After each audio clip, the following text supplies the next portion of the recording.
It's clear that there's a real appetite for it. It's also clear that this is something that suppliers want to do, that citizens want, and the technology is there to do it. We're here in Titanic Quarter. What a great story that was. What a great idea to build this enormous ship. And the dock just down the way here built the Titanic and probably many other ships. The Titanic sank. It's a story we all know, even if we're not from this part of the world. At the same time, we had the Atlantic Ocean with loads of ships and the Pacific Ocean, and there was no route between the two. And a man, a plan, and a canal between the two became the Panama Canal. And a man, a plan, a canal, Panama is a palindrome. It reads the same forwards as backwards. And they built the Panama Canal in 1914, 2 years ahead of plan. I can't quite see broadband doing that quite yet. It's my pleasure to welcome everybody here this morning from both near and far. It's a pleasure for Titanic Quarter to host this event, and we're very grateful to everybody at Inca for bringing the event here and doing such a great job in organising it. One thing that runs through the whole theme of everything that will go on here is the need and the necessity for connectivity. That has probably come to the fore most recently with the opportunity that has arisen in the old Gate Hall, where we now have HBO making the single largest TV production ever made outside the US, and that starts shooting in July. Financial services is an opportunity that we've seen and hope to develop further. The connected health is a huge opportunity for the province. When we look at next generation access, we're talking about a number of problems. Firstly, there are some areas of the country that can't even get broadband. The second problem is that there are many areas of the country which, while they have a basic access to broadband, that kind of access is not really fit for purpose for the next few years. And that means that there's a problem because of the lack of future-proofing, and it also means there's a problem in terms of costs, because whichever way you look at it, trying to get a 21st century fibre network is going to cost between 6 and 15 billion pounds. So, as we know, there's been a whole range of different policies and policy documents, from Digital Britain to the new government's policy around broadband delivery, and focusing on encouraging investment and collaboration in a way which really hasn't been able to be demonstrated quite so much to date. And it leads us to begin to think we need to do things a little bit differently. We need to think about real partnerships to develop next generation development, and it's not just about bringing public, private and community together, it's also about how we seed innovation.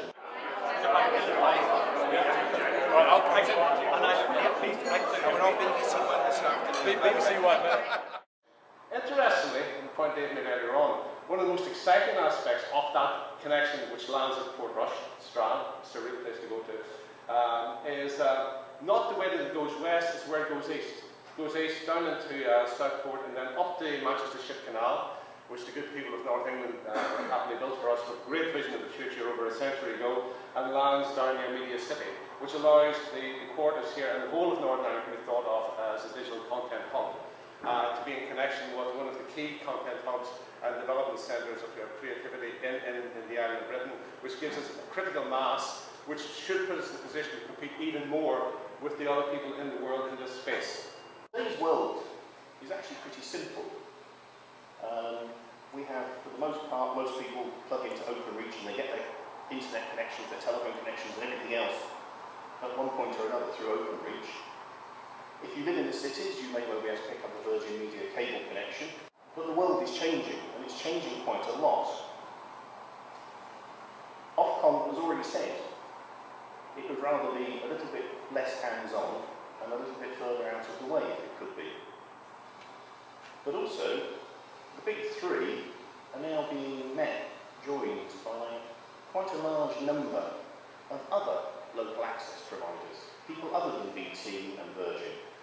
We've got the Titanic Quarter here, we've got different projects in Yorkshire and in Bournemouth, and you know, these are creating some challenges.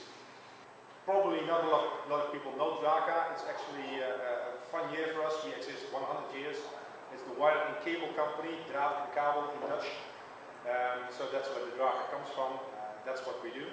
But we have evolved in all those 100 years and followed innovation. And now the next innovation and next big wave we see is fiber to the home.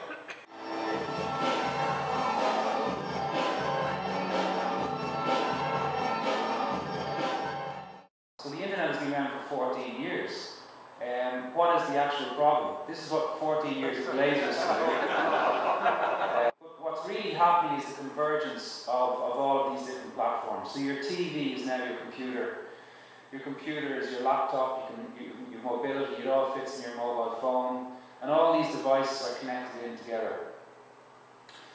So what's the actual problem? Well, we can take a couple of looks at the problem. The first is a technology look. And here we have a quick diagram of many different types of services. They all need different bandwidths. When we made our recent announcement, our recent financial announcement, we announced that we were investing a further $1 billion. I think sort of we all lose sight of this number of billion, but we were investing a further $1 billion on top of the $1.5 billion we have committed to bring fibre to 2/3 of the UK premises by 2015. It's also interesting that $2.5 billion is an investment by BT, unaided or unassisted by any government department. But that represents an investment of about somewhere around about £40 for every woman, man, child in the UK. Big investment.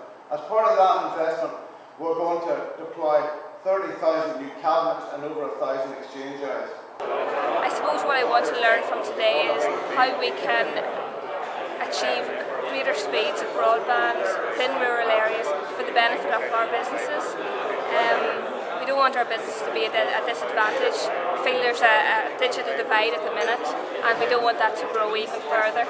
With a simple innovation, you can change the paradigm of how these networks can be deployed. And by changing that paradigm, you suddenly start to open up opportunities that are really vast that you couldn't have in mind beforehand. They bring down the cost significantly, they increase the simplicity of how you plan your networks, how you actually deploy your networks, how you connect your customers to your networks. But of course, from the health service point of view, it's not just the convenience of having the patient at home being monitored. There are huge savings for the health service that can then be redeployed. So it's about greater efficiency and how the next generation networks are going to help government-funded bodies to achieve what they want to achieve at a much lower cost and a much higher delivery of service.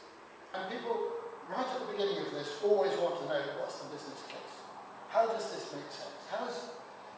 How on earth are we going to be able to afford all this money and have it make sense down the line? And that's where this starts. That's the very first question that people ask. But the real question that they should be asking is, what are the real objectives? You know, in 10 years' time, we're going to look back at this conference and think, what are they talking about? Why are they just doing it? Why is it taking so long for us to get there?